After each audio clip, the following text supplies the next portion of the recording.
nggak nunggu lama lagi ya. Kita mulai saja. Bismillahirrahmanirrahim. Assalamualaikum warahmatullahi wabarakatuh. Selamat siang. Salam sehat, salam sejahtera untuk semua.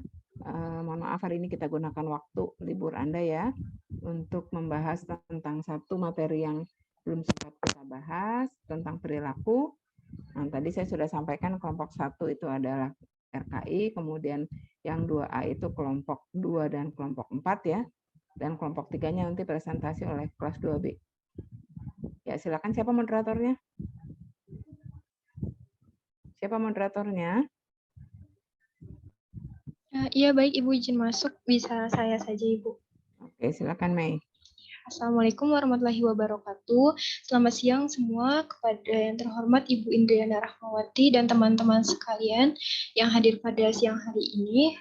Untuk presentasi pertama untuk kelompok 1 dari kelas RKI mengenai teori perilaku, dipersilahkan waktu dan tempatnya. Tolong ingatkan nanti kelompok lain sudah menuliskan chat begitu presentasi kelompok selesai gitu ya Mei. Ya baik Ibu. Bagi teman-teman yang ingin bertanya nanti setelah presentasi kelompok 1 langsung saja ditulis ya di kolom chat. Terima kasih.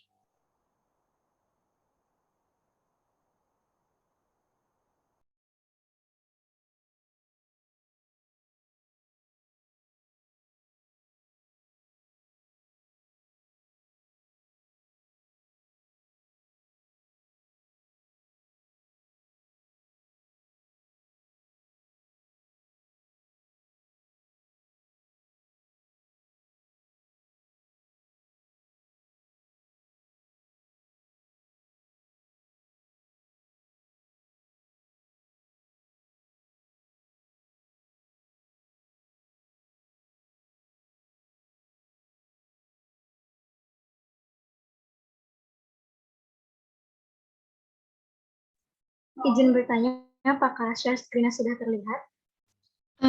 Sudah.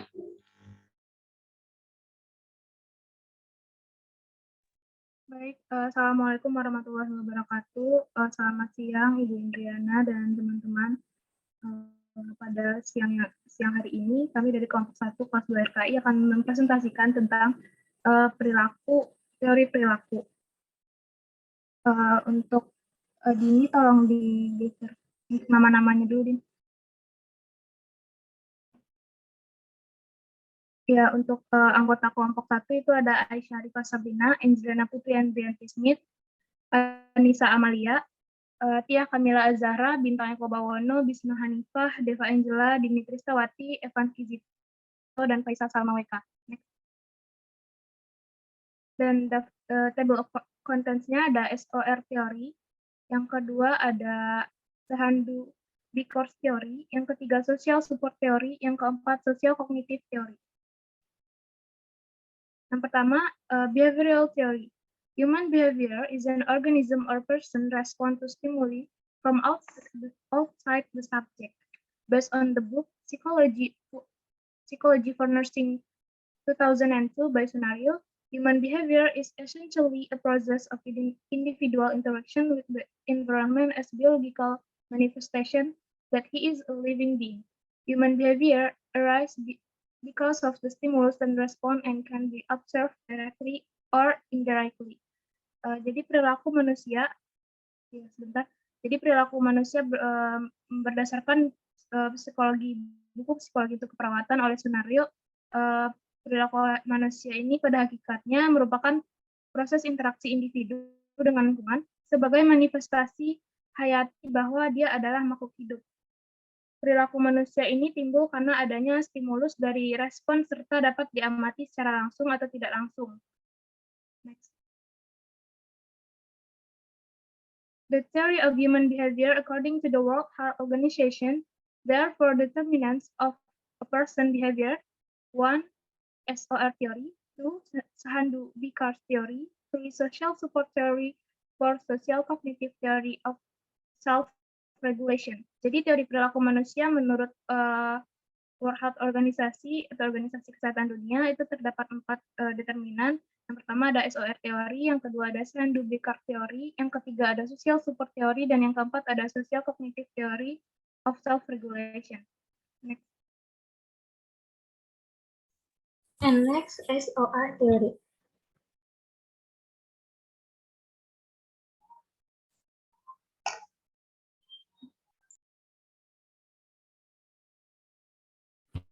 Next is SOR theory. Next.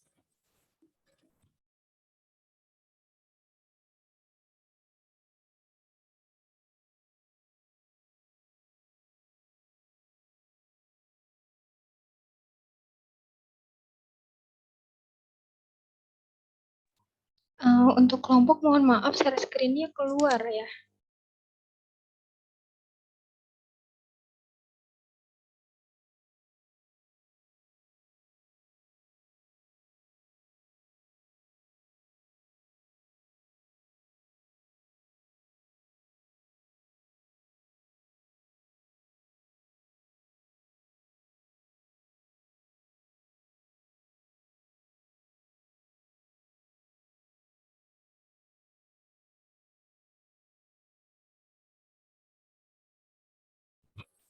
Ya, saya ulangi, yang selanjutnya adalah SOR teori.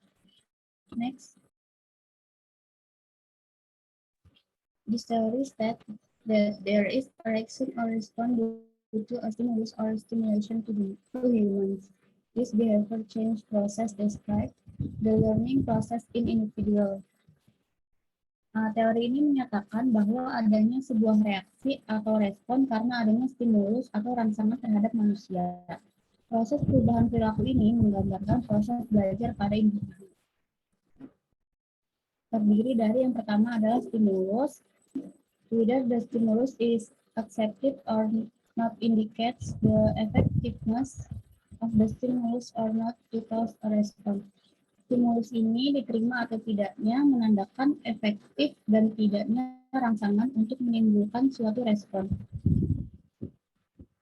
Yang kedua adalah if the stimulus get attention, then it is received effectively, understand, interesting, and then lead this individual to take an action.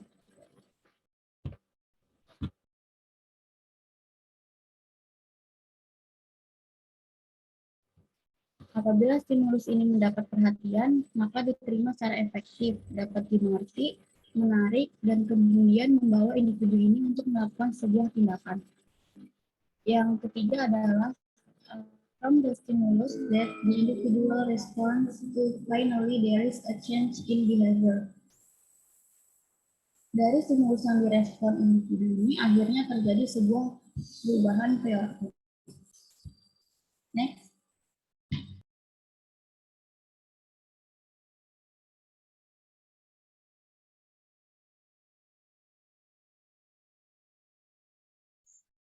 And next, Sandhu-Bikar theory. Next slide, please. In the book Introduction to Psychology for Midwifery, 2021, Puspita Pujirahayu and colleagues, the behavior that excites an individual is a function of A, social support from the environment or the surrounding community, B, a person is intention to act, C, health specialties, D, personal autonomy, and A, situation that allow for action.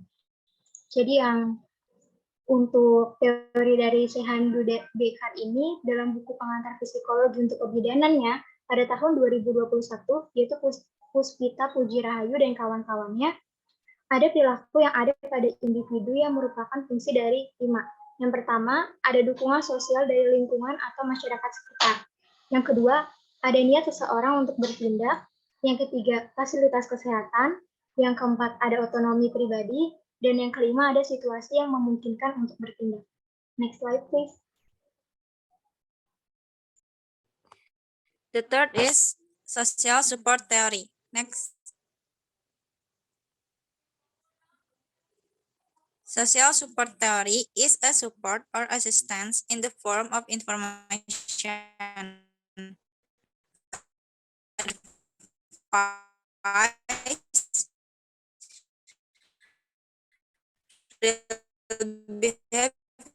Mohon maaf, izin masuk, Anissa. Suaranya putus-putus. from the social environment. Social support refers to providing comfort to others or following them. In addition, social support is the... Izin bertanya, apakah suara saya sudah terdengar? Suaranya masih putus-putus.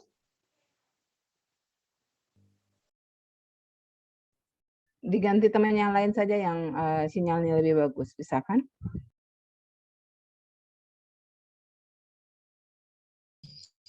Iya, izin masuk Ibu. Saya izin untuk membackup teman saya, Ibu. Selanjutnya yaitu is a support or assistance in the form of information, advice, real behavioral actions from the social environment. Social support refers to providing comfort to others or following them.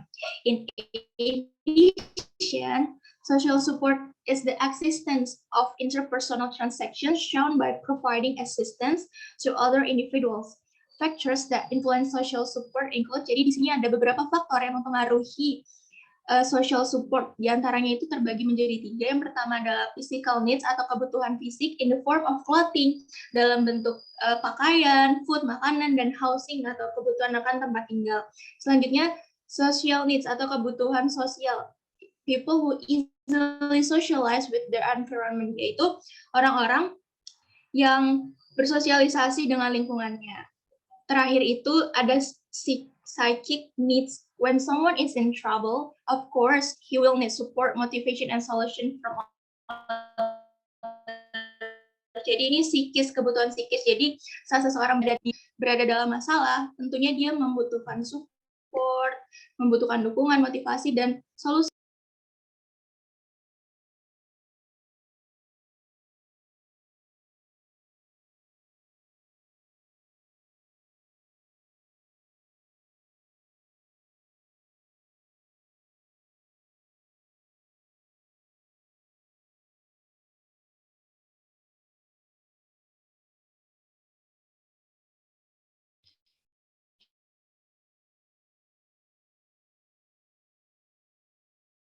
Izin masuk untuk kelompok bisa dilanjut. Ya, baik, akan saya lanjutkan ya. Selanjutnya di sini yang keempat ada teori sosial kognitif of self-regulation. Next.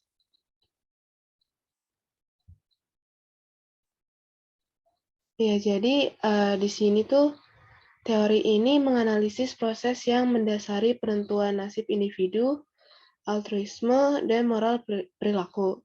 Teori ini tuh menekankan pada interaksi antara orang dan lingkungan mereka. Nah, di sini tuh ada beberapa komponen dalam teori social cognitive of self-regulation.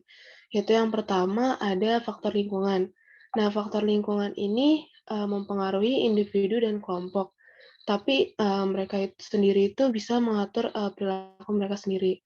Lalu yang kedua itu ada keyakinan tentang kemampuan pribadi atau kelompok untuk melakukan perilaku yang membawa hasil yang diinginkan.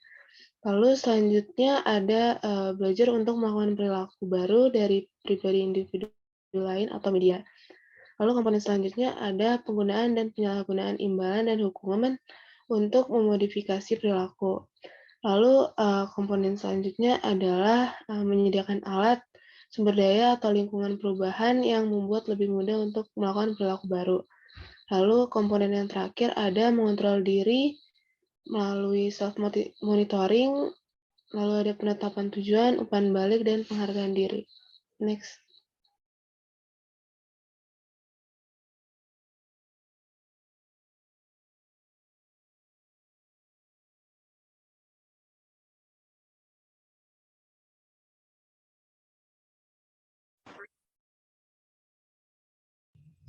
Ya, selanjutnya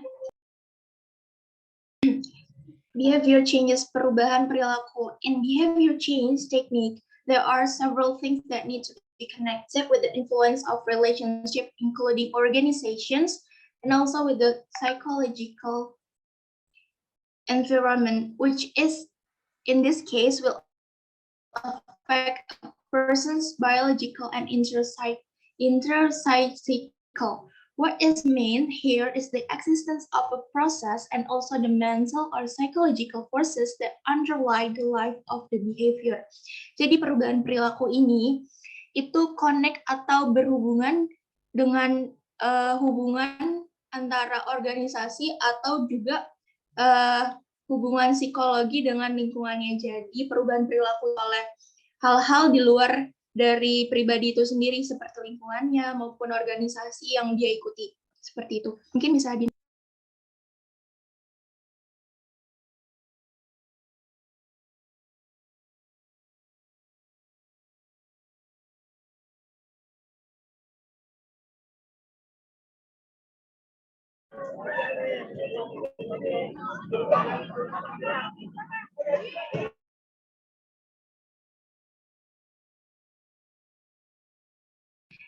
Ya, jadi itu adalah hasil akhir dari presentasi kelompok 1 kelas 2 RKI. Untuk jalannya presentasi dari kelompok lainnya, saya kembalikan kepada moderator. Terima kasih. Baik, untuk kelompok 1 RKI, terima kasih. Untuk teman-teman dari kelas 2A, 2B, dan 2 RKI, bagi yang ingin bertanya mengenai kelompok 1, bisa langsung di chat ya, di kolom chat.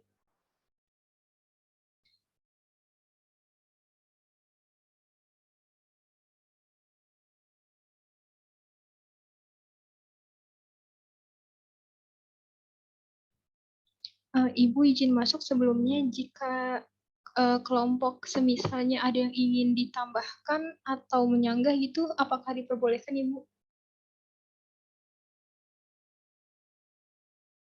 Mohon maaf, Ibu masih di mute. Oke, maaf. Kalau mau menambahkan langsung ya, habis presentasi langsung ditambahkan apa yang kurang. Tapi kalau ingin berdiskusi nanti sesudah prosesnya selesai. Tapi tolong semua pertanyaan masuk di chat dulu, supaya saya bisa lihat apakah pertanyaan Anda itu sesuai dengan apa yang disampaikan oleh temannya di PowerPoint. Ya. Dan semua kelompok yang lain tolong harus bertanya, bukan tolong, harus bertanya. Menyampaikan pertanyaan dari apa yang sudah disampaikan oleh temannya tadi ya. Oke, terima kasih. Saya tunggu ya.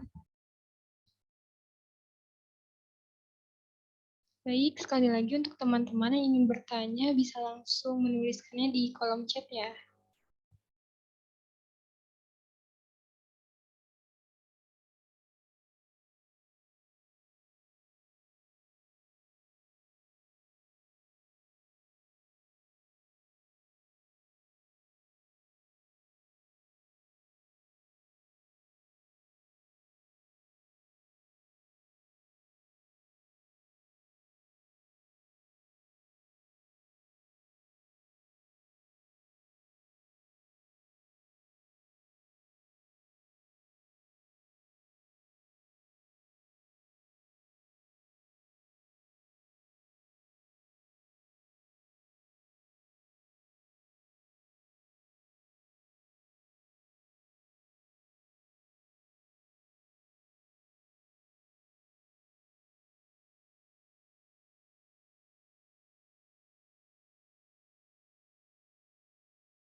Ya, kelompok berikutnya. Tadi kelompok 2 siapa? Kelas mana? Ya, ini bisa langsung dilanjut aja, Bu, kalau misalnya belum ada pertanyaan. Nggak usah nunggu pertanyaan, pertanyaan langsung masuk semuanya. Makanya nanti begitu kelompok terakhir selesai, kelompok pertama sudah bisa menjawab pertanyaan-pertanyaan yang masuk di chat. Ya, yang tidak presentasi wajib bertanya dan langsung tuliskan di chat. Saya tunggu ya. Lanjut saja, Mei. Ya, baik. Untuk selanjutnya dari kelompok 2, dari kelas A, yaitu mengenai proses perkembangan perilaku, waktu dan tempat dipersilahkan.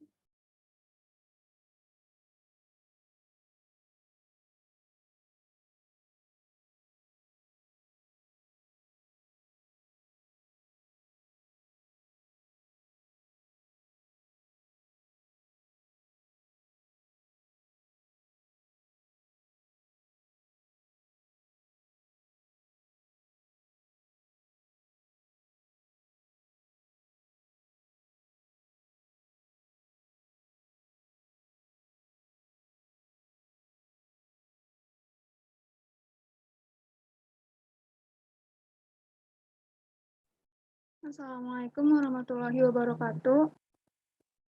Salam sejahtera bagi kita semua. Kepada yang terhormat Ibu Indriana Rahmawati, SKP, MSI, MTD, selaku dosen mata kuliah psikologi, juga kepada teman-teman sekalian yang hadir pada hari ini. Sebelum presentasi, perkenalkan nama saya Fauzia Yusinarti, selaku moderator yang akan memandu jalannya presentasi pada siang hari ini. Dilanjutkan dengan adanya teman-teman dari kelompok 2A selaku pembawa materi pada siang hari ini. Maka dari itu, dipersilakan kepada kelompok 2A.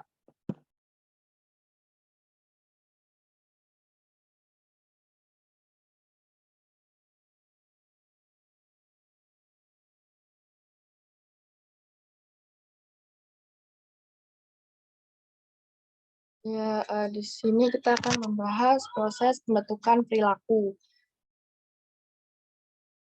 Next. Ya, proses pembentukan perilaku itu manusia terbentuk karena adanya kebutuhan. Menurut Abraham Harold Maslow, manusia memiliki 5 kebutuhan dasar, yaitu yang pertama kebutuhan fisiologis atau biologis, yang merupakan kebutuhan pokok utama, yaitu O2, H2O, cairan elektrolit, makanan, dan seks. Apabila kebutuhan ini tidak terpenuhi, akan terjadi tidak keseimbangan fisiologis. Misalnya, kekurangan O2 yang menimbulkan sesak nafas dan kekurangan H2O dan elektrolit yang menyebabkan dehidrasi. Yang kedua ada kebutuhan rasa aman. Misalnya, rasa aman terhindar dari pencurian, penodongan, perampokan, dan kejahatan lainnya. Yang ketiga, kebutuhan mencintai dan dicintai. Misalnya, mendambakan kasih sayang atau cinta kasih orang lain, baik dari orang tua, saudara, teman, atau kekasih. Next.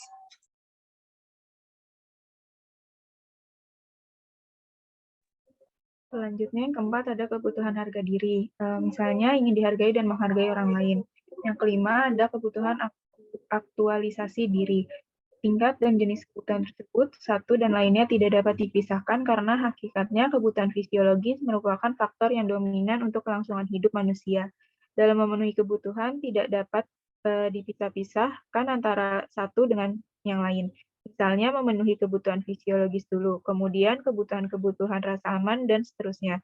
Perilaku manusia dalam memenuhi kebutuhan-kebutuhan adalah secara simultan. Next.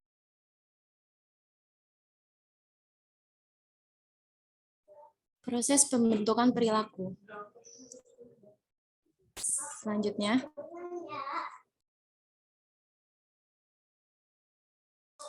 menurut Skinner, perilaku merupakan interaksi antara perangsang dengan tanggapan. Terdapat 2 macam tanggapan tentang prosedur pembentukan perilaku. Yang pertama ada responden-respon atau refleksi atau perilaku responden, yaitu tanggapan yang disebabkan oleh adanya rangsangan atau stimulus tertentu yang menimbulkan tanggapan yang relatif tetap. Yang kedua ada operant response atau instrumental behavior, merupakan bagian terbesar dari perilaku manusia yang kemungkinan memodifikasinya tidak terbatas. Selanjutnya,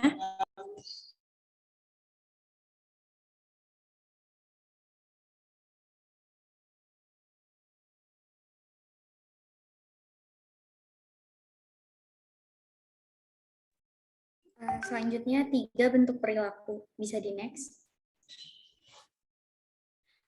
Bentuk perilaku secara garis besar, bentuk perilaku ada 2 macam. Yang pertama, perilaku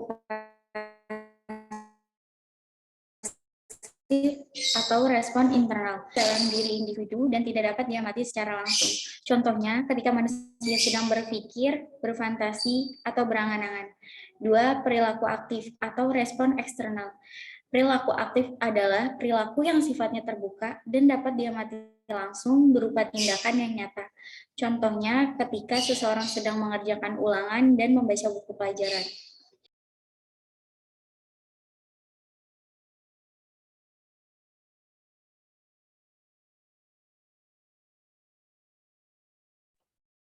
Terima kasih kepada kelompok 2. Selanjutnya dibuka sesi tanya jawab. Yang ingin bertanya silakan chat di Zoom. Selanjutnya dipersilakan kepada kelompok 4A. Ini moderatornya ganti lagi. Halo? Apakah moderatornya ganti lagi dari yang pertama tadi? Tidak, Ibu. Ini tadi kelompok. Oh, terus tadi ngapain tuh? Kok banyak sekali yang bicara?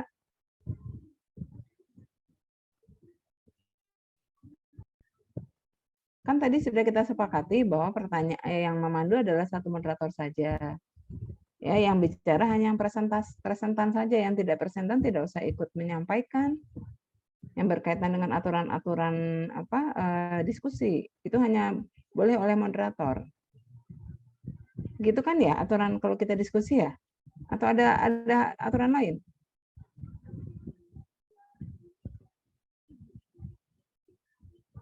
Atau ada aturan lain? Tolong dijawab, siapa yang tahu? Adakah? Ada atau tidak? Ada atau tidak? Saya bertanya loh ini. Tidak ada, Ibu. Iya, tidak ada, tapi kenapa tadi ada satu orang yang bicara pertanyaan-pertanyaan dan seterusnya? Kan kita sudah sepakat dari awal bahwa pertanyaan semua dituliskan, nanti dijawab di akhir sesudah kelompok terakhir presentasi. Bukan gitu tadi yang disampaikan Mediana juga. Ya, jadi jangan ada lagi orang lain yang menyatakan hal itu kecuali moderator. Presentasi tidak harus berganti setiap orang ya. Saya tidak akan menilai orang yang presentasi satu-satu. Buat saya itu tidak terlalu banyak manfaatnya. Tetapi apa yang Anda presentasikan bisa dipahami oleh orang lain, itu yang menjadi poin oleh kelompok itu. Ya, jadi untuk berikutnya saya tidak mau satu PowerPoint itu dipresentasikan oleh lebih dari satu orang. Ya. Oke, dipersilakan nih. Lanjut. Ya baik, Ibu izin masuk. Selanjutnya teman-teman yang ingin bertanya bisa langsung di kolom chat ya. Kita lanjut ke kelompok 3 dari kelas 2B mengenai faktor-faktor pembentuk perilaku. Untuk kelompok dipersilahkan.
Ya baik, izin masuk. Sebelumnya Assalamualaikum warahmatullahi wabarakatuh.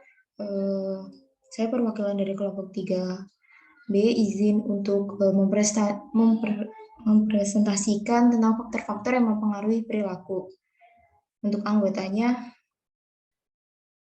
ada Mediana Eka Putri, Monika Salomita Anggraini, Nadila Putri, Nadia Rimaya Fikaya, Nida Dalila, Niken Sri Ambarwati, Nur Anzani Azahra, Kotru Nada Puspanindya, dan saya sendiri Korea Ina Taskia.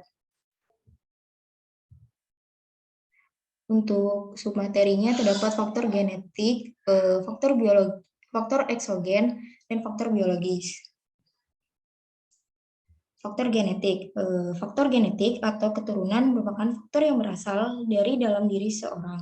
Faktor pembawaan atau herediter merupakan dasar perkembangan perilaku manusia yang termasuk faktor genetik berasal dari diri individu. Di antaranya adalah yang pertama ada ras. Sebagaimana yang kita tahu di negara Indonesia ini memiliki berbagai jenis ras, beragam tradisi, adat istiadat, bahasa, suku, etnis, serta kaya akan budaya yang menjadikan Indonesia sebagai bangsa yang majemuk yang menjunjung tinggi keberagaman. Keberagaman ras dapat dikenali melalui karakteristik dan ciri fisik seorang yang dapat diidentifikasi secara langsung. Untuk ras sendiri dibagi menjadi 3. Yang pertama ada ras Kaukasoid atau ras kulit putih. Memiliki ciri fisik yaitu warna kulit putih, bermata biru, dan berambut pirang. Selanjutnya ada ras Negroid atau ras kulit hitam, yaitu memiliki ciri fisik yaitu warna kulit hitam, rambut keriting, dan bermata hitam. Untuk perilaku yang dominan adalah tabiatnya keras, tahan menderita, dan menonjol dalam kegiatan olahraga. Dan yang terakhir ada ras Mongoloid atau ras kulit kuning, memiliki ciri fisik yaitu kulit kuning, rambut lurus, dan mata coklat. Perilaku yang dominan adalah ramah, suka gotong royong, tertutup, senang dengan upacara ritual. Selanjutnya ada jenis kelamin. Perilaku antara pria dan wanita memiliki perbedaan yang tergambar seperti pria dikenal sebagai makhluk yang tegas, lebih cenderung berperilaku sesuai dengan pertimbangan akal atau maskulin. Untuk wanita sendiri adalah sosok yang lembut dan lebih cenderung menggunakan perasaan di dalam sikap dan tindakan. Dalam memutuskan sesuatu, wanita menggunakan perasaan dan emosinya. Selanjutnya ada sifat fisik. Perilaku individu juga dipengaruhi bentuk fisiknya. Seseorang yang memiliki bentuk tubuh yang proporsional cenderung lebih percaya diri di dalam pergaulan sosialnya. Selanjutnya ada kepribadian. Kepribadian atau personality merupakan bentuk perilaku yang ditunjukkan oleh individu dalam interaksi dan adaptasinya dengan lingkungan. Untuk yang kelima ada bakat dan minat. Bakat merupakan sebuah proses yang memadukan antara kemampuan yang dimiliki individu dengan kesempatan untuk mengembangkan aktivitas yang diminatinya. Seorang anak yang memiliki bakat tertentu dan tidak memiliki wadah untuk mengembangkan dan mengeksplorasi kemampuannya, maka anak tersebut mengalami gangguan perilaku sehingga disebut anak nakal. Dan yang terakhir ada kecerdasan. Kecerdasan atau inteligensi merupakan kemampuan individu di dalam mencerna informasi dan memecahkan sebuah persoalan. Tingkat kecerdasan individu dipengaruhi oleh berbagai faktor, seperti faktor genetik dan gizi. Seseorang yang cerdas memiliki daya tangkap yang cepat, mengambil keputusan cepat, dan bertindak tepat dibanding dengan seseorang yang kurang cerdas. Tingkat kemampuan atau inteligensi seorang terdiri atas 9 kemampuan yang disebut dengan multiple intelligence, yaitu kemampuan linguistik, matematik logis, ruang kinetik, badani, musikal, interpersonal, naturalis, serta eksistensi. Selanjutnya. Ya, baik. Yang selanjutnya adalah faktor eksogen. Faktor eksogen merupakan faktor yang berasal dari luar diri individu, perilaku manusia yang berasal dari luar menurut Noto Atmojo 2003 dipengaruhi oleh beberapa faktor, antara lain, next. Yang pertama ada usia. Usia merupakan salah satu faktor penting di dalam menentukan sikap dan perilaku individu. Usia juga dapat menentukan kinerja seseorang di dalam bekerja. Pada tingkat usia yang relatif muda, produktivitas kerja juga semakin tinggi. Tetapi pada tingkat kematangan usia tertentu biasanya produktivitas menjadi menurun. Yang kedua ada pendidikan. Tingkat pengetahuan dapat menentukan perilaku individu. Proses belajar melalui pendidikan, baik jalur formal maupun non-formal, dilakukan dengan tujuan ingin tahu pengetahuan yang luas, kesadaran yang tinggi, dan sikap positif yang akan berpengaruh terhadap langgengnya sebuah perilaku. Yang ketiga ada pekerjaan. Seseorang yang bekerja cenderung menghabiskan waktu di tempat kerja, terjebak dengan rutinitas dan tugas-tugas sehingga kadang lupa untuk menjaga pola hidup sehat yang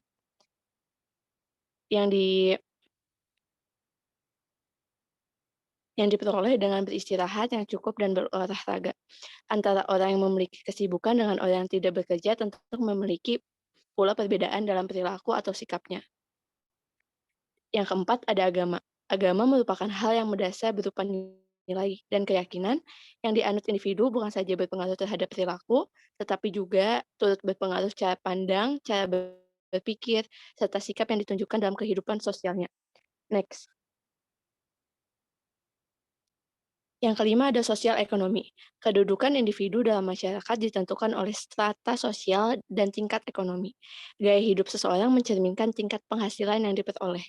Orang dengan pendapatan tinggi memiliki gaya hidup mewah dengan fasilitas lengkap sebagai penunjang tingginya derajat sosial seseorang, yang semuanya akan memberikan pengaruh terhadap pola perilakunya. Kemudian yang keenam ada kebudayaan. Kebudayaan merupakan seperangkat norma yang dimiliki oleh kelompok masyarakat tertentu secara turun-temurun yang dapat melahirkan perilaku. Budaya setiap daerah sangat beraneka ragam, dalam bentuk abstrak seperti adat, istiadat, kesenian, keyakinan, hukum, moral, serta susila. Dan yang terakhir adalah lingkungan. Lingkungan sangat berpengaruh terhadap perilaku dan kepribadian seseorang, baik lingkungan fisik maupun lingkungan sosial. Selanjutnya. Selanjutnya ada faktor biologis. Next. Faktor lain yang turut berpengaruh terhadap perilaku individu adalah karena peran penting sistem organ yang berada pada tubuh, antara lain yang pertama ada susunan saraf pusat. Stimulus yang diterima diantarkan ke sistem saraf tepi melalui neuron yang akhirnya berubah menjadi sebuah perilaku individu. Yang kedua ada persepsi. Persepsi merupakan proses penginderaan yang dimulai dari perhatian atau hasil pengamatan mengenai objek dan menyimpulkan informasi dan menafsirkannya. Dan yang terakhir ada emosi. Emosi merupakan reaksi tubuh atau perubahan fisiologis dalam menghadapi kondisi tertentu. Emosi dapat mendorong individu untuk berperilaku atau bertindak sebagai akibat adanya stimulus yang diterimanya. Misalnya, perasaan marah ketika diganggu oleh orang lain. Next.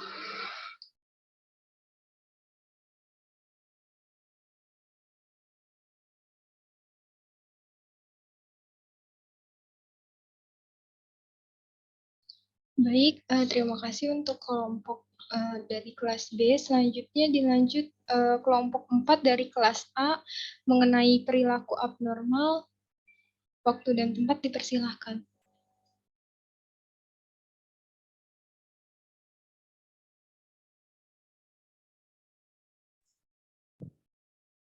Ya baik, kami dari kelompok 4 akan membahas tentang perilaku abnormal. Bisa di next. Adapun anggota di kelompok 4 adalah Adela Junia Safitri, Adinda Cahaya Mutiara, Anida Ramadhani, Dimas Pramudito, Dian Sartika, Najwa Afifah, Salsabila, Safira Fatima Azhara, Sania Hasanah, Vanessa Amila, dan Wina Anggrani. Next. Ya, perilaku abnormal adalah perilaku yang menyimpang jauh dari perilaku normal atau berbeda dari keadaan integrasi ideal suatu perilaku yang bisa diamati, dirasakan, dan dialami. Dengan mudah kita bisa menyaksikan perilaku yang jelas-jelas berbeda dengan perilaku yang umumnya dianggap sebagai perilaku biasa. Perilaku abnormal ini dianggap sebagai perilaku yang berbeda dan menyimpang dengan tingkat penyimpangan yang berbeda-beda. Selain yang bisa dia saksikan dengan kasat mata, sebenarnya ada banyak gangguan kejiwaan yang tidak mudah kelihatan dengan jelas, sehingga tidak mudah menyimpulkan juga dan dengan demikian tidak dapat mendapat perhatian. Perilaku abnormal ini dapat ditinjau dari beberapa segi. Yang pertama, secara statis. Kriteria ini menggunakan suatu pengukuran statistik yang memasukkan semua kriteria atau variabel yang diukur ke dalam suatu kurva. Hal ini dianggap jarang atau perilaku dianggap menyimpang dari rata-rata yang akan menjadi suatu yang dianggap abnormal. Akan tetapi, tidak semua hal yang jarang itu akan disebut abnormal. Contohnya, seorang yang memiliki IQ di atas 150 tidak akan disebut abnormal, tetapi melainkan jenius. Jadi dapat dikatakan perilaku abnormal ini secara statis yaitu tidak sesuai dengan perilaku masyarakat umumnya. Lalu yang kedua secara maladiktif. Menyatakan bahwa perilaku yang menghasilkan ketidakbahagiaan dari diri seseorang.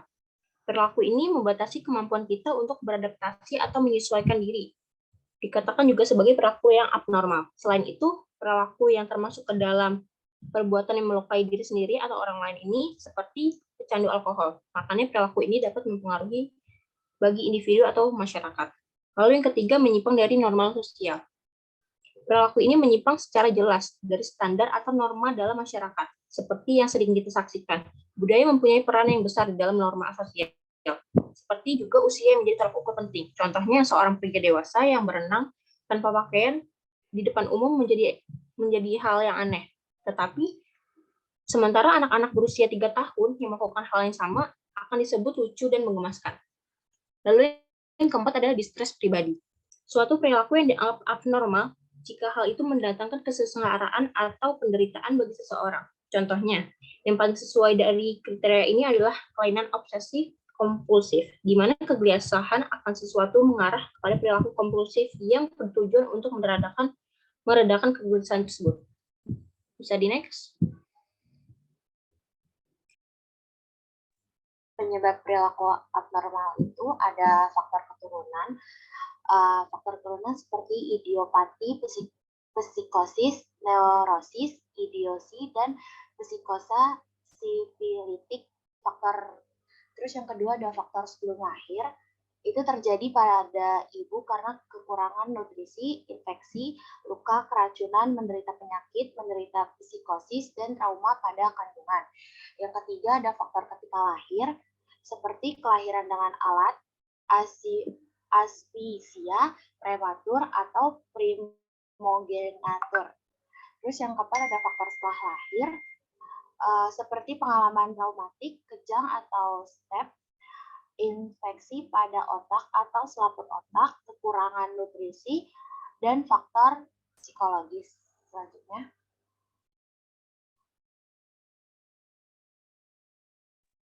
Selanjutnya ada jenis-jenis perilaku abnormal. Yang pertama, psikopat. Psikopat adalah kelainan tingkah laku yang berbentuk tingkah laku antisosial, seolah-olah tidak mempunyai hati nurani, berbuat semaunya sendiri tanpa mempertimbangkan kepentingan orang lain. Dalam bentuk ekstrimnya dapat menjadi pembunuhan, berdarah dingin, atau penipu ulung. Ditinjau dari sudut psikodinamika dan genetika, asal-usul psikopat bersumber dari kelakuan menyimpang pada masa kanak-kanak dan kenakalan remaja. Tanda-tandanya yaitu yang pertama, tidak pernah membentuk ketertarikan yang baik dengan orang tua atau pengganti orang tua. Yang kedua, suka melawan terhadap hal-hal yang dilarang oleh masyarakat karena biasa dimanja dan merasa diperlakukan tidak adil. Yang ketiga, membutuhkan penerimaan orang lain dan ada perasaan bersalah tetapi tidak terjalin dengan baik dalam kepribadian keseluruhannya. Yang kedua, ada defisiensi moral. Defisiensi moral atau dikenal dengan sebutan defek moral dicirikan dengan individu yang hidupnya delinquent, selalu melakukan kejahatan dan berperilaku sosial atau antisosial, tetapi tidak ada penyimpangan atau gangguan pada inteleknya. Penyebab utama adalah terpisah dengan orang tua pada usia kurang dari 3 tahun. Ciri-ciri orang dengan defisiensi moral secara fisik dan organik normal, namun pada umumnya bersifat semaunya, keras kepala, pikiran sering berubah-ubah, dan munafik. Yang ketiga ada abnormalitas seksual. Perilaku seksual abnormal adalah bentuk relasi seks yang abnormal dan buruk atau jahat, yang relasi seks yang tidak bertanggung jawab, yang didorong oleh kompulasi-kompulasi dan dorongan-dorongan yang abnormal. Yang keempat ada psikoneurosis. Pada hakikatnya bukan penyakit, tetapi yang diderita adalah ketegangan pribadi yang terus-menerus akibat adanya konflik dan dirinya, sehingga ketegangan tak ujung reda, dan akhirnya psikoneurosis mereka cukup kritis menilai situasi dan motif-motif yang saling bertentangan, sehingga dirasakan adanya konflik bisa disebabkan faktor eksternal maupun internal. Yang terakhir ada psikosa. Psikosa disebut juga kelainan kepribadian yang mayor, karena seluruh kepribadian orang tersebut terkena sehingga tidak dapat hidup dan bergaul normal dengan orang-orang di sekitarnya. Selanjutnya. Baik, di sini terdapat 4 golongan psikopat. Yang pertama, simpatik tetapi tidak bertanggung jawab. Nah, penderita psikopat tipe ini memiliki ciri seperti simpatik, mudah bergaul, disukai, ramah, tingkah lakunya sopan dan menarik juga. Namun dia mudah mendapatkan kepercayaan dan perhatian. Berperilaku baiknya juga digunakan untuk menipu atau menjerumuskan orang lain. Golongan ini dapat ditemukan pada individu yang memiliki pendidikan tinggi tetapi kelakuannya tidak bertanggung jawab. Yang kedua, pendendam dan pemberontak.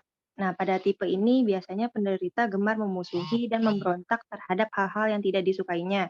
Misalnya, memiliki kebiasaan mudah marah, agresi lisan maupun fisik, cepat menyerang, membandel, keras kepala, sering membantah, dan melawan. Yang ketiga ada hipokondriasis dan tidak adekuat. Pada tipe ini memiliki ciri-ciri banyak mengeluh sakit, fisik seolah dia tidak berdaya sebagai alasan tidak mau bekerja, lalu suka berbohong, banyak keluhan dan mengharapkan selalu mendapatkan bantuan dari orang lain. Hidupnya itu bagaikan benalu, merugikan orang lain. Yang keempat ada antisosial. Pada tipe ini memiliki ciri-ciri sama sekali tidak peduli akan kepentingan orang lain. Orang lain tidak diperhatikan, melakukan perbuatan yang berulang-ulang dan berbenturan dengan nilai-nilai sosial atau hukum. Nah, psikopat jenis ini biasanya dapat mencuri, membunuh, dan melakukan kejahatan seks tanpa ia sendiri merasa bersalah atau berdosa. Yang kedua ada jenis abnormal yaitu defisiensi moral. Defisiensi moral ini dibagi menjadi dua. Yang pertama ada damaged children. Nah, sikap ini terjadi akibat terlalu lama terpisah dengan ibunya sejak masa bayi. Sikap dan perilakunya seperti suka protes, badung, suka melawan, depresi, dan tindakan-tindakan yang meledak-meledak, seperti egoistis, tindakan kasar, tidak mengenal ampun, dan tidak tahu rasa belas kasihan. Yang kedua, juvenile delinquency adalah anak-anak muda biasa ini di bawah umur 18 tahun yang selalu melakukan kejahatan dan melanggar hukum, yang dimotivasi oleh keinginan mendapat perhatian, status sosial, dan penghargaan dari lingkungan. Pada tipe ini disebabkan dalam fungsi persepsi yang detektif, impulsnya tidak terkendali, dan defisiensi dari kontrol seperti superego dan instabilitas psikologis. Dan dia mempunyai rasa inferior, frustasi, dan dendam yang dikompensasi dengan perbuatan kekerasan, dan kriminal yang secara tidak sadar digunakan untuk mempertahankan harga dirinya guna memperoleh perhatian dan prestis sosial. Selanjutnya.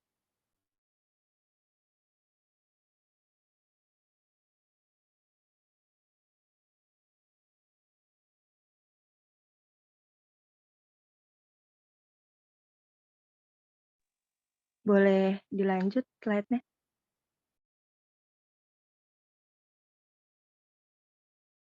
Selanjutnya ini ada jenis perilaku abnormal. Yang ketiga ini ada abnormalitas seksual. Jadi abnormalitas seksual ini adalah perilaku seks yang tidak dapat menyesuaikan diri, bukan saja dengan tuntunan masyarakat, tetapi juga dengan kebutuhan individu mengenai kebahagiaannya, perwujudan diri sendiri, atau peningkatan kemampuan individu untuk mengembangkan kepribadiannya menjadi lebih baik. Kemudian ada 3 golongan. Yang pertama ini ada dorongan seksual yang abnormal. Contohnya ini seperti prostitusi, perzinahan, sedukasi, rigiditas, impotensi, dan ejakulasi dini. Kemudian yang kedua ada partner seks yang abnormal, contohnya ini seperti homoseksualitas, lesbianisme, bestiality. Kemudian yang ketiga yaitu cara abnormal dalam pemuasan, contohnya itu adalah seperti onani dan masturbasi, sadisme, dan masokisme. Kemudian yang keempat jenis dari perilaku abnormal ini ada psikoneurosis, yaitu suatu penyakit mental lunak yang ditandai oleh wawasan keliru mengenai sifat kesulitannya, sehingga gangguan mental ini membuat pikiran seseorang menjadi kacau kesadarannya. Kemudian ada 3 golongan. Yang pertama itu ada neurosa ansietas, yaitu gejalanya adalah ada rasa khawatir atau was-was yang terus-menerus dan tidak beralasan. Penderitanya ini biasanya menjadi gelisah, tidak tenang, dan sukar tidur. Kemudian yang kedua ada histeria, yaitu secara tidak sadar meniadakan fungsi salah satu anggota tubuhnya sekalipun secara organis tidak ditemukan kelainan. Kemudian yang ketiga itu ada obsesif kompulsif, yaitu ditandai adanya pikiran atau dorongan tertentu secara terus-menerus. Individu tahu bahwa hal itu tidak benar dan tidak masuk akal, tetapi tidak dapat melepaskannya. Selanjutnya.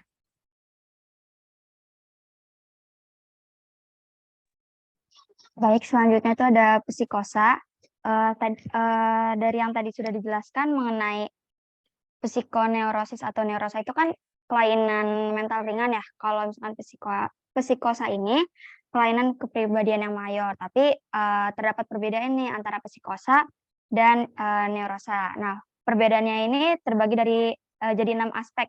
Yang aspek pertama itu ada tingkah laku. Kalau neurosa itu masih ada kontak dengan realitas. Kalau psikosa itu kepribadiannya terpengaruh, tidak ada kontak dengan realitas. Nah, aspek kedua itu ada gejala. Kalau neurosa itu tidak menetap, sedikit mengalami hambatan dalam partisipasi sosial, jarang ada gangguan dalam bicara. Kalau psikosa itu menetap dan makin lama tuh makin buruk. Jadi umumnya tuh tidak mampu berpartisipasi sosial, sering ada gangguan bicara. Terus aspek ketiga itu ada orientasi. Kalau misalkan neurosa, itu orientasi pada lingkungannya itu adekuat. Kalau misalkan pada psikosa itu kehilangan orientasi pada lingkungan. Terus aspek keempat itu ada pemahaman. Nah, kalau misalkan pada neurosa itu masih dapat memahami tingkah lakunya. Kalau pada psikosa itu sudah tidak dapat memahami tingkah lakunya. Aspek kelima itu ada aspek sosial. Nah, kalau misalkan neurosa itu tingkah lakunya jarang membahayakan ya, jarang memerlukan perawatan juga kalau misalkan di rumah sakit. Terus kalau misalkan psikosa itu tingkah lakunya dapat membahayakan dan mungkin perlu dirawat di rumah sakit. Terus aspek keenam itu pada perawatan. Kalau misalkan neurosa itu masih mudah diatur. Terus hasil perawatannya masih baik. Terus kalau misalkan psikosa itu sulit diatur dan sulit dicapai kesembuhan tetapnya.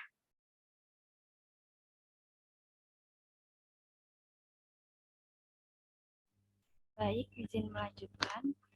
Jenis psikosa itu terdiri dari 3, yaitu yang pertama psikosa fungsional. Ada skizofrenia dan paranoid.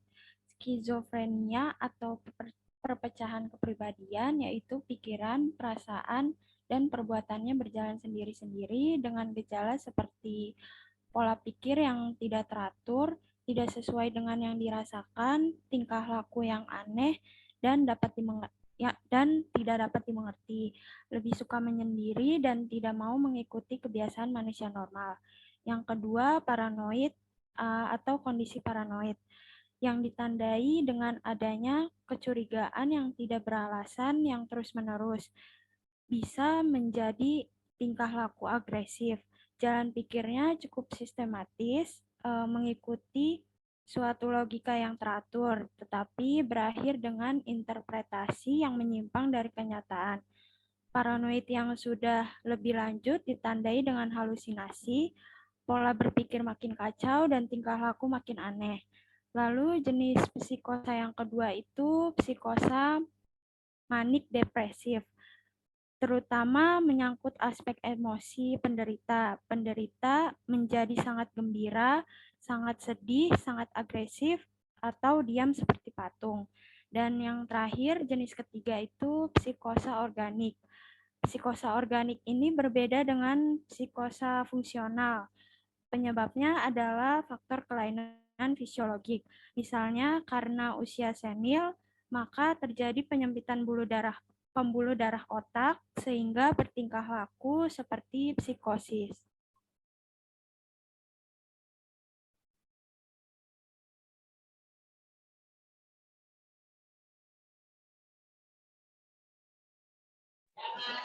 Baik, di sini ada karakteristik perilaku abnormal. Karakteristik ini dibagi menjadi 3 bagian, yaitu yang pertama disfungsi psikologis. Disfungsi psikologis ini menjalankan peran dalam kehidupan integrasi aspek kognitif, efektif, konatif, atau psikomotorik. Contohnya itu adalah seorang anak yang melihat ibunya bertengkar dengan ayahnya dan melihat ibunya dianiaya oleh ayahnya dan kemudian kedua orang tuanya bercerai.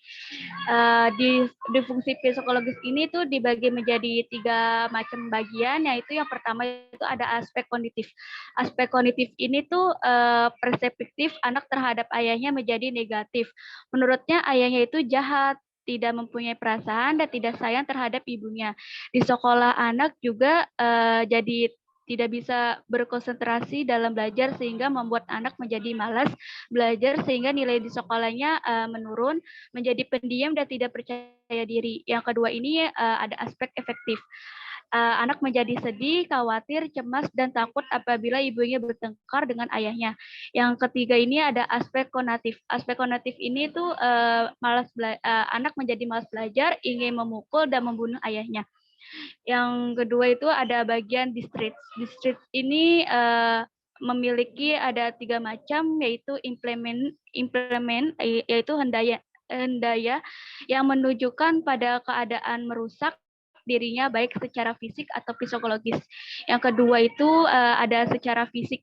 Secara fisiknya ini dengan cara memukul-mukul tangannya ke tembok atau ke kaca hingga berdarah, mengonsumsi narkoba, minuman beralkohol secara berlebihan. Yang ketiga ini ada secara psikologis, yaitu mengurangi diri di kamar, mengurungin diri di kamar dan tidak mau makan, main game online di warnet sampai larut, bahkan terkadang tidak pulang seharian. Yang paling terakhir itu ada ada respon atipikal, yaitu reaksi yang tidak sesuai dengan keadaan sosio-kultural yang berlaku. Teman-temannya mengejek dan menjauhi dirinya karena dia berasal dari keluarga yang broken home dan karena dia sudah menjadi narapidana karena terlibat kasus narkoba. Ayahnya yang sudah tidak peduli lagi terhadap dia dan ibunya sehingga ayahnya tidak mau menemui anaknya dan istrinya lagi. Bisa di next selanjutnya.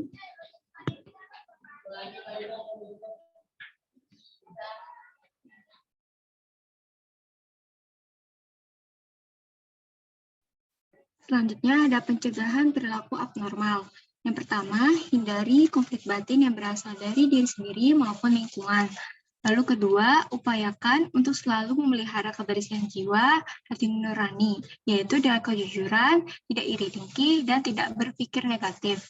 Dan yang ketiga, upayakan segala tingkah laku sesuai dengan norma dan etika yang ada di masyarakat.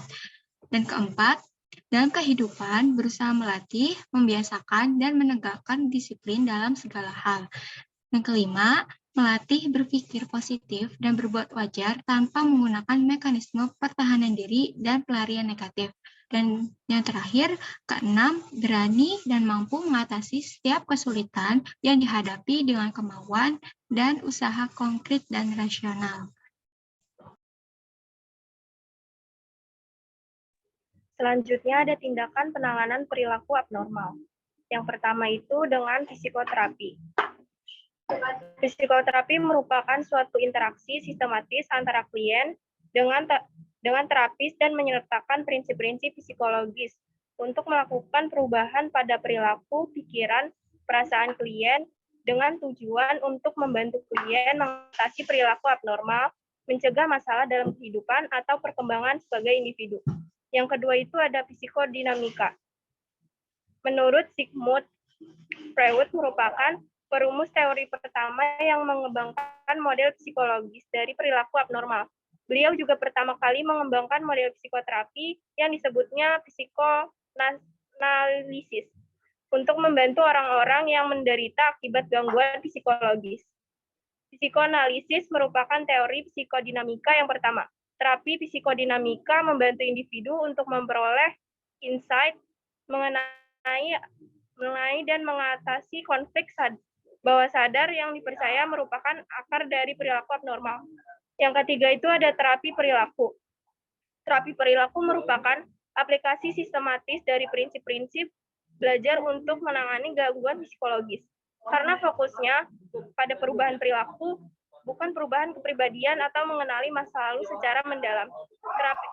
Terapi perilaku relatif singkat, berlangsungnya umumnya dari beberapa minggu sampai bulan. Terapi perilaku seperti terapi lainnya mencoba mengembangkan hubungan terapeutik yang hangat dengan klien. Tetapi mereka percaya bahwa kemampuan khusus dari terapi perilaku berasal dari teknik-teknik yang berbasis pembelajaran, bukan dari sifat hubungan terapeutik. Yang keempat itu pengalaman klien dan subjeknya yang disadari. Seperti terapis perilaku, terapis humanistik juga lebih berfokus terhadap apa yang dialami oleh klien pada saat ini, di sini, dan sekarang. Daripada masa lalu, tapi juga persamaan antara terapis psikodinamika dan terapis humanistik. Keduanya mengasumsikan bahwa masa lalu mempengaruhi perilaku perasaan pada masa kini, dan keduanya mencoba untuk meluaskan self-insight klien. Roger menekankan pentingnya penciptaan hubungan terapeutik yang hangat, yang akan mendorong klien melakukan self-exploration dan self-expression. Terapis yang efektif seharusnya memiliki 4 kualitas yang dasar, yaitu penerimaan positif tanpa syarat, empati, ketulusan, dan kongruen. Yang kelima itu ada terapi biomedis.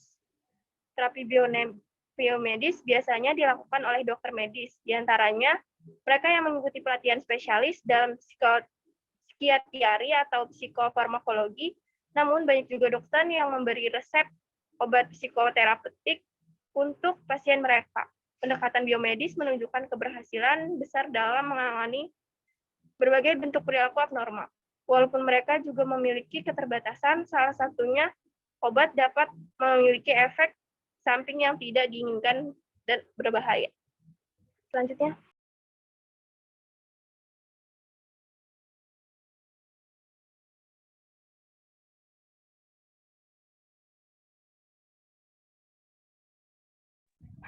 Waktunya hanya tinggal 15 menit lagi ya, karena sampai jam 14.40. Jadi tolong maaf, tadi mana moderator ya? Atur supaya jawaban-jawaban yang itu kan pertanyaannya udah banyak tuh.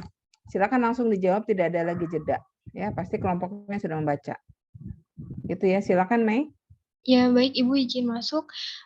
Kita mulai untuk sesi tanya jawab ini dari kelompok 1 ada pertanyaan dari Maula dan Hertinayu.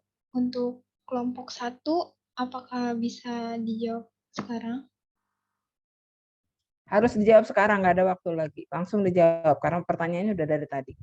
Ya, kelompok 1A, B, maupun RKI silakan menambahkan, melengkapi kalau kurang.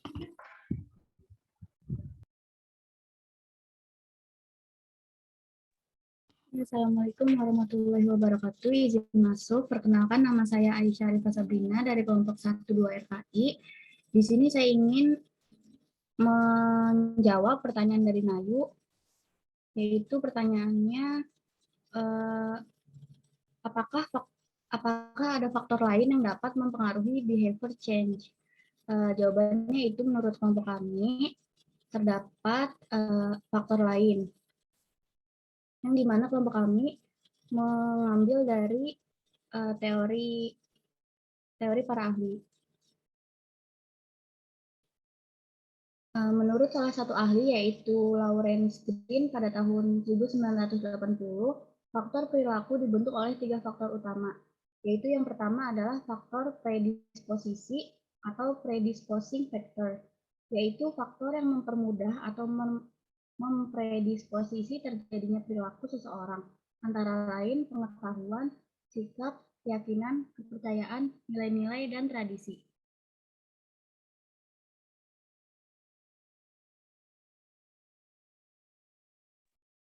Selanjutnya itu adalah faktor pemungkin, enabling factor, yaitu faktor yang memungkinkan atau yang memfasilitasi perilaku atau tindakan antara lain umur, status, sosial ekonomi, pendidikan, prasarana, dan sarana serta sumber daya.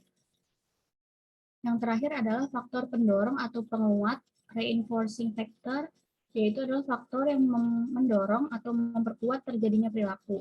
Misalnya yaitu dengan adanya contoh dari para tokoh masyarakat yang menjadi panutan. Nah, selanjutnya akan ditambahkan oleh Atia dari kelompok kami. Ya, baik. Seperti yang sudah tadi dijelaskan oleh rekan saya, contoh perilaku itu didorong oleh faktor-faktor berdasarkan teori dari Lawrence. Itu ada faktor predisposisi, faktor pemungkin, dan yang terakhir ada faktor pendorong atau penguat. Jangan mengulang hal yang sama ya. Tolong tidak mengulang hal yang sama. Kalau sudah dijelaskan sudah, kalau perlu ditambahkan saja. Jangan mengulang hal yang sama. Tadi kan sudah cerita 3. Iya, Ibu. Baik, jadi saya akan memberikan contoh dari faktor-faktor ini. Yang pertama itu faktor pendorong, itu contoh dari para tokoh masyarakat yang menjadi panutan. Jadi untuk faktor pendorong ini adanya contoh dari masyarakat. Jadi di faktor pendorong ini kita punya pedoman gitu, punya yang bisa kita contoh dari tokoh-tokoh masyarakat setempat. Lalu untuk faktor pemungkin itu dari segi umur pendidikan atau mungkin status sosial di masyarakat. Untuk pendidikan sendiri mungkin dalam semakin banyaknya edukasi yang kita terima, yang kita pelajari untuk diri kita tentunya akan mempengaruhi pola pikir kita sehingga akan berdampak dalam perilaku kita kepada masyarakat. Dan untuk faktor predisposisi ini berkaitan dengan keyakinan atau nilai-nilai yang kita percaya sehingga akan mempengaruhi cara kita berperilaku dalam masyarakat. Dan untuk mempengaruhi cara beradaptasi kita juga dalam faktor predisposisi ini.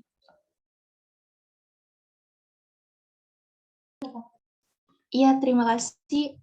Sekian dari saya jawaban tambahannya. Bagaimana kepada penanya, apakah sudah terjawab?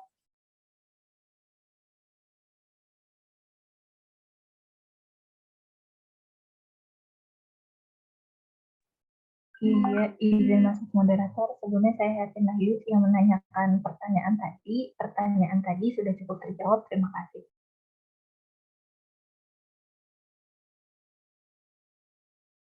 Baik, untuk kelompok 1 RKI, masih ada satu pertanyaan lagi dari Maula.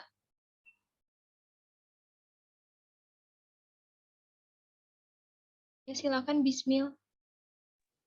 Ya, izin masuk Maud. Saya Bismil dari kelompok 1 dari kelas 2 RKI akan menjawab pertanyaan dari Maula, yaitu jika human behavior dipengaruhi oleh social environment pada teori Nahandu, jika ada social environment tersebut termasuk buruk atau yang dapat mempengaruhi orang menjadi negatif, tetapi ada seseorang individu yang berhasil survive dan tidak terpengaruh. Apa hal yang mempengaruhi hal tersebut dan apa teori yang dapat membuktikan hal tersebut? Baik, jadi ada hal yang bikin orang itu tidak terpengaruh di lingkungan buruk. Contohnya saja yang pertama mungkin dia pribadi yang tidak gampang terpengaruh. Terus mungkin juga dia pribadi yang selalu waspada terhadap lingkungan sekitarnya, tidak mudah terpancing emosi. Terus mungkin dia bisa memposisikan dirinya mana yang baik, mana yang benar, memiliki wawasan yang luas, dan mungkin dia memiliki circle di luar circle lingkungannya, yaitu circle yang positif, mungkin di lingkungan sekolah atau di lingkungan yang lain. Teori apa yang bisa memperkuat dari jawaban ini, itu tadi udah dijelaskan dari teori yang keempat, itu teori sosial kognitif atau self-regulation. Apa itu sosial kognitif dan self-regulation? Teori ini menganalisis proses yang mendasari penentuan nasib individu, altruisme, dan moral perilaku. Teori ini juga menekankan pada interaksi antara orang dan lingkungan mereka. Tadi juga sudah dijelaskan ada beberapa komponen dalam teori ini. Tadi yang pertama itu faktor lingkungan. Ini mempengaruhi antara individu dan kelompok. Namun dari individu ini dapat mengatur perilaku mereka sendiri. Terus yang kedua juga keyakinan tentang kemampuan pribadi atau kelompok untuk melakukan perilaku. Yang ketiga, mengontrol diri melalui self-monitoring, penetapan tujuan, umpan balik, dan penghargaan diri. Mungkin itu saja dari saya. Untuk Maula, apakah terjawab?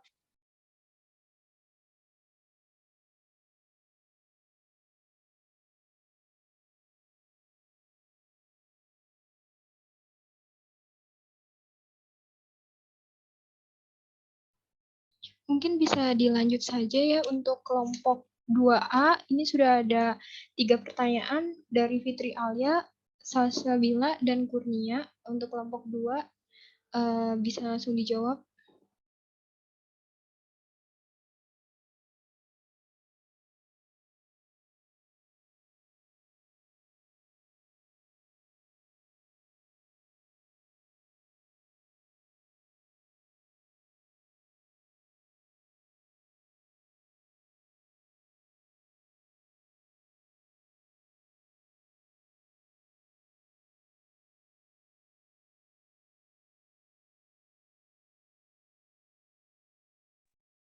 Ya, izin masuk moderator.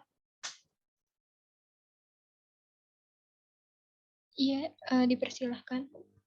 Perkenalkan, nama saya Tisanata Putri dari kelompok 2A. Di sini saya akan menjawab pertanyaan dari Kurnia Widowati dari kelas 2B. Pertanyaannya yaitu, adakah perilaku manusia ditandai dengan faktor-faktor personal dan situasional? Tolong jelaskan faktor-faktor tersebut, kemudian gambarkan faktor personal dan situasional yang mempengaruhi perilaku. Faktor personal itu merupakan suatu aspek yang melekat pada suatu individu yang mempengaruhi perilakunya.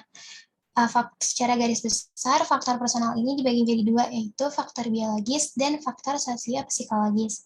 Faktor biologis itu yang memengaruhi kebutuhan dasar, makan minum, istirahat, kebutuhan memelihara kelangsungan hidup dengan menghindari sakit dan bahaya, dan sebagainya.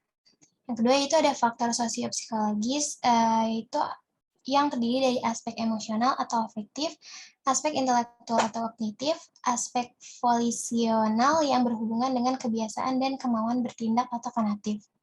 Nah, selanjutnya itu ada faktor situasional. Faktor situasional merupakan faktor yang tidak diikuti dari pengetahuan tentang sifat stabil dari konsumen dan stimulus, dan yang memiliki pengaruh perilaku saat terjadi. Faktor-faktor situasional yang mempengaruhi perilaku manusia yaitu yang pertama faktor ekologis atau keadaan alam, faktor rancangan dan arsitektural, faktor temporal atau waktu, suasana perilaku, teknologi, faktor-faktor sosial, contohnya itu struktur masyarakat dan kelompok, dan yang terakhir itu lingkungan psikososial, contohnya itu iklim atau suasana di sebuah lingkungan. Mungkin segitu saja dari kelompok saya. Apakah sudah terjawab, Kurnia Widowati?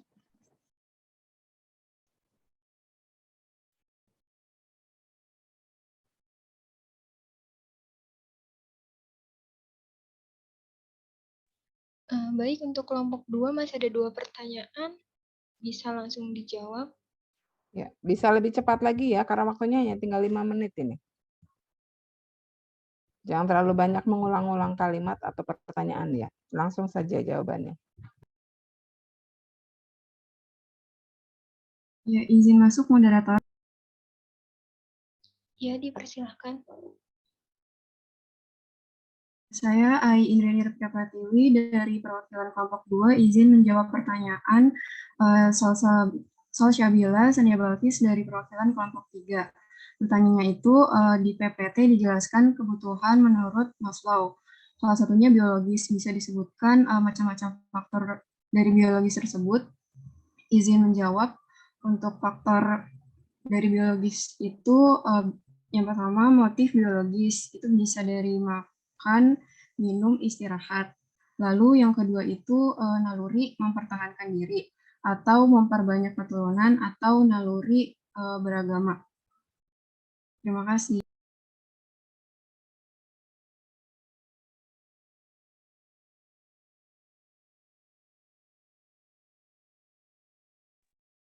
Baik, masih ada 1 pertanyaan untuk kelompok 2A dari Fitri Alia.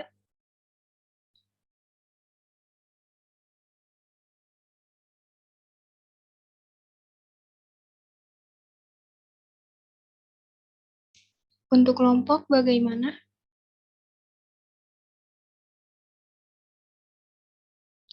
Dilanjut aja dulu untuk kelompok 3B ya. Ada 3 pertanyaan dari Syifa, Marshaniswa, sama Ita. Untuk kelompok 3B yang ingin menjawab, dipersilahkan. Ya, izin masuk moderator. Saya Niken Sriambarwati, perwakilan dari kelompok 3, izin untuk menjawab pertanyaan Marshaniswa. Jawabannya itu, kalau menurut kelompok itu, cenderung ya dapat berpengaruh terhadap perilaku orang tersebut gitu, karena anak yang tumbuh tanpa sosok ibu ini dapat membuat anak tumbuh dengan perasaan yang tidak aman dan kehilangan rasa nyaman. Nah, perasaan ini itu tuh bisa berdampak pada psikologis dan sosial di setiap tahap perkembangan anak tumbuh menjadi dewasa gitu. Nah, dampak psikologis anak yang tumbuh tanpa sosok ibu ini diantaranya itu yang pertama perasaan negatif ya. Jadi anak ini mungkin mengalami perasaan kesepian atau tidak berharga karena anak ini tidak mendapatkan perawatan dan kasih sayang yang dibutuhkan. Yang kedua itu memiliki masalah dengan hubungan sosialnya gitu. Entah karena kurangnya kepercayaan atau mereka tidak mendapatkan keterampilan sosial yang diperlukan. Anak-anak yang kehilangan figur ibu ini cenderung mengalami kesulitan berhubungan dengan orang lain, seperti itu. Iya, izin masuk moderator. B, izin menjawab pertanyaan dari Ita. Jawabannya perubahan perilaku yang terjadi pada lansia ini muncul karena ada penurunan fungsi kognitif. Nggak cuma itu, hal ini juga dipengaruhi oleh masalah kesehatan yang biasanya muncul seiring bertambahnya usia. Munculnya gangguan kesehatan jangka panjang, misalnya diabetes, bisa mempengaruhi kondisi mental dan perilaku lansia. Jadi nggak jarang hal itu menyebabkan si lansia ini mulai bersikap menjadi seperti anak-anak. Terima kasih.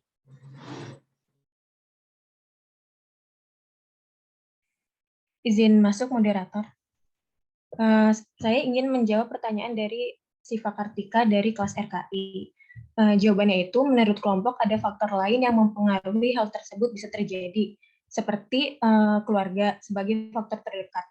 Keluarga memiliki peran untuk menyajikan atau menstimulus perilaku seseorang. Sebagai contoh, saat kecil, untuk anak laki-laki, jika didekatkan dengan mainan atau benda yang cenderung lebih mengarah ke feminim, begitupun sebaliknya, perempuan didekatkan benda-benda atau mainan untuk anak laki-laki. Hal tersebut bisa mempengaruhi laki-laki berperilaku seperti perempuan atau begitupun sebaliknya. Kemudian ada faktor lingkungan sosial yang lebih luas, contohnya seperti pertemanan dan pengasuhan.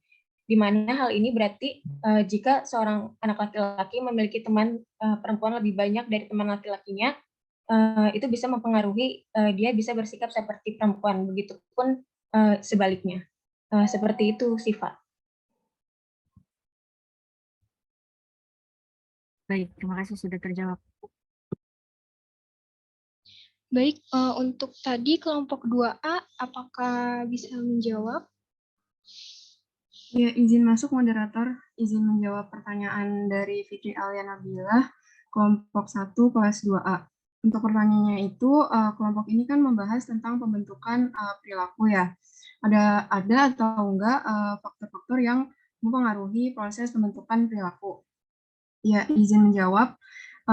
Di dalam proses pembentukannya dan perubahannya, perilaku ini dipengaruhi oleh beberapa faktor, baik yang berasal dari dalam individu tersebut atau dari luar. Untuk dari dalam ini bisa dari motivasi, persepsi, emosi, bakat, inteligensi, dan kepribadian.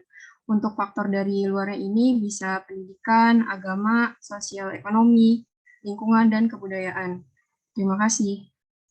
Sebentar, tadi untuk kelompok 2A, Anda membahas proses pembentukan perilaku atau faktor yang mempengaruhi perilaku? Izin menjawab, Ibu, proses pembentukan perilaku, Ibu. Yang tadi Anda jelaskan?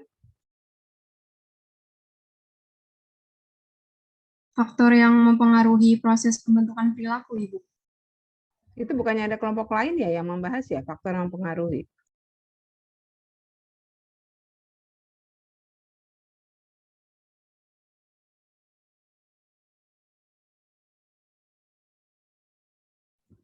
Kalau nggak salah iya kan ya, kelompok berapa tadi yang membahas? Kelompok 3 ya, yang membahas faktor yang mempengaruhi. Iya, jangan salah.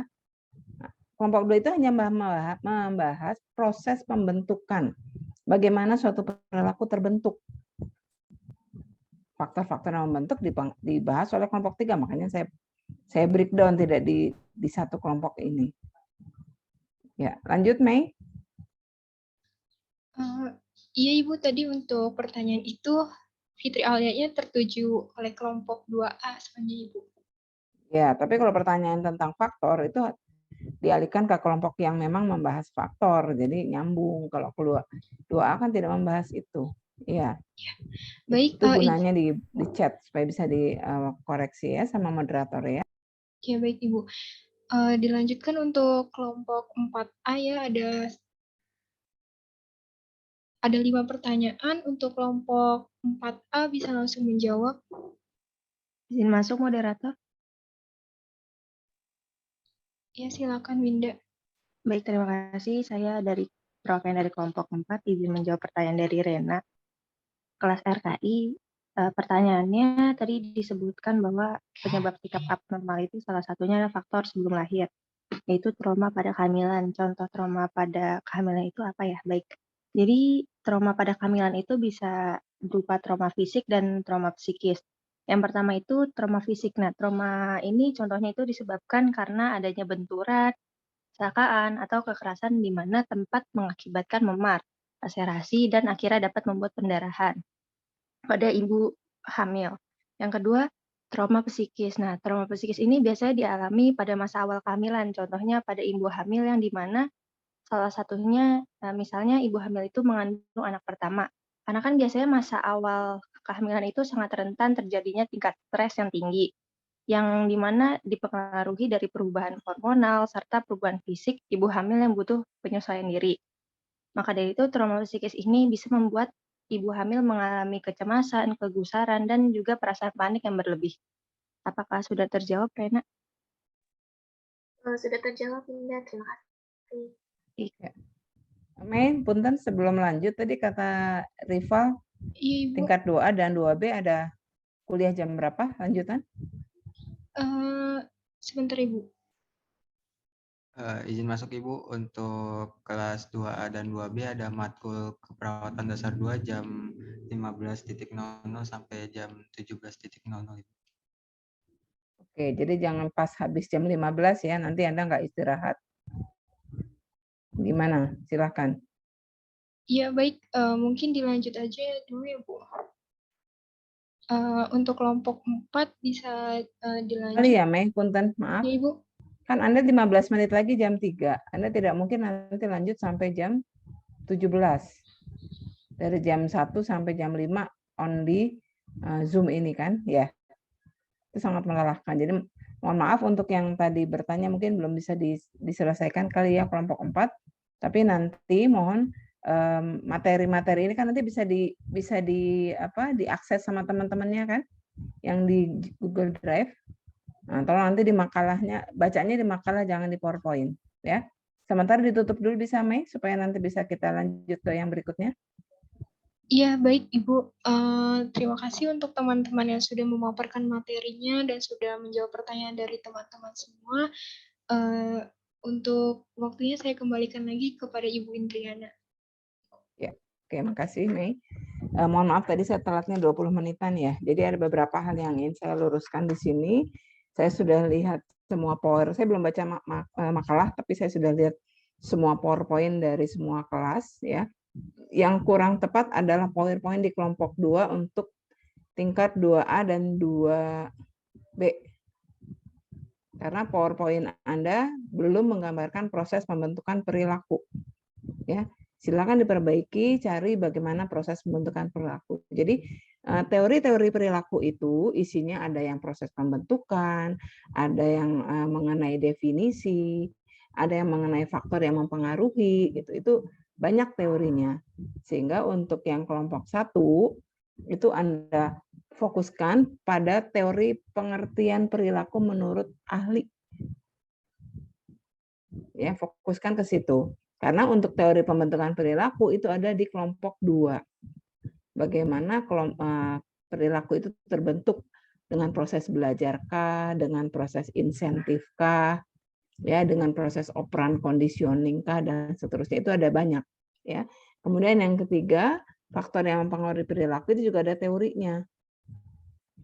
Ada kalau mau ambil dari biologis, fisiologis, eksternal, internal, itu masing-masing teorinya ada, silakan. Ya, ngelihat. Jadi semua itu memang teori, nggak ada. Tetapi mungkin saya yang salah. Di nomor 1 itu lebih ke arah pengertian atau definisi, bukan pengertian. Definisi dari perilaku menurut ahli. Ya, teori siapa mengatakan perilaku itu apa, karena dia fokusnya pada aspek apa. Mungkin saya yang kurang jelas di PowerPoint, di lembar tugasnya ya. Jadi perilaku itu nomor 1. Ya, kalau saya lihat dari beberapa teori mengenai perilaku yang sudah dijabarkan oleh 3 kelompok 1 di 3 kelas ini, ada yang perilaku itu timbul karena di dalam pikiran kita muncul. Ada perilaku yang muncul sebagai respon terhadap suatu stimulus. Ada perilaku yang timbul karena proses belajar. Jadi semua perilaku itu, semua teori itu mengatakan perilaku seperti itu. Nah, pada diri manusia tidak ada satu teori yang ada hanya pada maksud saya tidak ada perilaku di manusia itu hanya menggunakan satu teori. Jadi perilaku yang kita punya itu dari berbagai macam teori. Karena adanya respon, stimulus kita berespon, karena adanya proses pembelajaran, Anda punya perilaku tertentu, kemudian karena ada proses pembelajaran di rumah, proses pembelajaran di sekolah, kemudian ada insight, ya. Kita belum pernah mendapatkan, tapi tiba-tiba tercetus instingnya, insting dari lahir, insting terhadap bahaya dan seterusnya, sehingga timbul perilaku khusus yang timbul akibat tadi insting, kemudian adanya stimulus tertentu di dalam otak. Bahkan tidak ada stimulus dari luar pun kita bisa berperilaku, karena stimulusnya ada di dalam tubuh kita dari diri sendiri. Keluarnya hormon tertentu membuat perilaku kita menjadi berbeda dengan biasanya gitu. Nah, saya minta yang kelompok 2 ini tolong direvisi.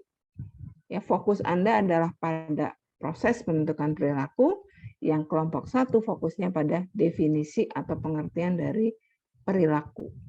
Batasi. Saya sengaja batasi karena kalau saya kasih semua nanti Anda semua membahas hal yang sama. Akan membingungkan. Ya. Kemudian satu lagi mengenai perilaku abnormal. Ya, bagus. Kupasan Anda tentang perilaku abnormal sangat dalam, ya. Lebih dari yang saya harapkan, ekspektasi saya. Ternyata Anda mampu menggali lebih dalam. Bagus, tetapi perlu diingat di situ bahwa nurse itu areanya nanti di mana? Di dalam perilaku abnormal. Seperti tadi, ada dokter, ada psikolog, kan disampaikan oleh temannya tadi, bahwa terapi-terapi itu dilakukan oleh dokter, oleh psikolog, oleh dokter jiwa, misalnya. Kalau perawat sendiri ada di mana? Apakah ada di terapi itu atau tidak? Itu harus kelihatan di materi yang Anda susun. Ya, apakah kita di terapinya, apakah kita di penunjang terapinya misalnya, ataukah cukup hanya mengetahui seperti itulah kelainan abnormal yang menjadi bahan kita, menjadi dasar kita untuk melakukan asuhan keperawatan misalnya, harus kelihatan batasannya di situ. Ya. Itu mengenai materi. Secara umum materinya sudah sesuai, tetapi yang diperbaiki hanya 2 kelompok tadi ya, kelompok 2 di 2A dan kelompok 2 di 2B, karena pembentukan perilakunya belum tepat. Kemudian saya ingin mengomentari sedikit mengenai PowerPoint Anda. Ya, PowerPoint memang bukan untuk menjabarkan semua materi. Tetapi kalau PowerPoint Anda hanya judul, tidak ada clue-nya, tidak ada kata-kata kunci di judul tersebut, itu namanya bukan PowerPoint. Ya, tadi ada yang menjelaskan, bagus Anda menjelaskan panjang lebar, tetapi di PowerPoint-nya cuma judul. Biologis apa bio apa tadi? Panjang ceritanya, kan harusnya di situ dikasih clue. Bahwa biologis terdiri dari apa? Poin-poin kah atau ada satu kata kunci. Sehingga orang yang melihat PowerPoint itu tahu, oh kalau ini hubungannya sama A gitu. Jadi kalau Anda membuat PowerPoint hanya judul saja, terus Anda menjelaskan panjang lebar, that's not PowerPoint. Dan Anda menjelaskannya juga baca. Karena dari kalimat yang Anda sampaikan itu, saya tahu kalimat membaca dan kalimat bisa menjelaskan dengan bahasa sendiri, termasuk jawaban-jawaban tadi. Hampir sebagian besar jawaban itu membaca. Hanya 2 orang atau 3 orang yang saya lihat itu menjabarkan dengan kata-katanya sendiri. Ya. Siapa tadi? Ada Bismil, ada Niken, ada siapa lagi tadi itu menggunakan kata-katanya sendiri. Nah, itu yang menunjukkan bahwa pemahaman Anda tentang materi. Tetapi kalau yang jawaban Anda dengan membaca makalah, berarti Anda belum memahami apa yang harus disampaikan. Justru ketika menjawab itulah digunakan kata-kata sendiri supaya temannya memahami apa yang kita maksud. Kalau baca lagi dari teori, itu kata-kata teori itu udah bisa kebaca. Dan belum tentu yang mendengar itu paham kan itu teori. Beda dengan kita menjelaskan dengan bahasa kita. Ya, saya rasa itu saja cukup. Jadi saya tunggu perbaikannya segera supaya bisa segera saya. Ini masuk ke dalam soal UTS enggak? Apa UAS materi ini perilaku? Izin masuk Ibu di UTS nanti ada. Oke, makanya segera Anda perbaiki karena saya akan menggunakan bahan Anda sebagai bahan untuk membuat soal. Ya. Oke, baiklah. Demikian saja. Sekali lagi mohon maaf, waktu kita sangat terbatas dan mohon maaf menggunakan waktu libur Anda, tetapi tidak ada waktu lain lagi karena memang kita punya kesibukan sama-sama ya. Kebetulan lagi banyak banget nih kegiatan di Poltekkes. Mudah-mudahan kita semua sehat dan selamat belajar. Tetap jaga kesehatan walaupun sekarang sudah bisa. 17-an nggak usah ikut lomba-lomba yang aneh-aneh dulu yang campur-campur orang banyak ya. Lomba virtual aja boleh, jangan lomba yang langsung ya. Ibu izin masuk, izin yang screenshot ya Bu, dimulai dari RKI. Oh belum, oke silakan. Baik, untuk RKI mohon di raise hand dan on cam ya. Ya.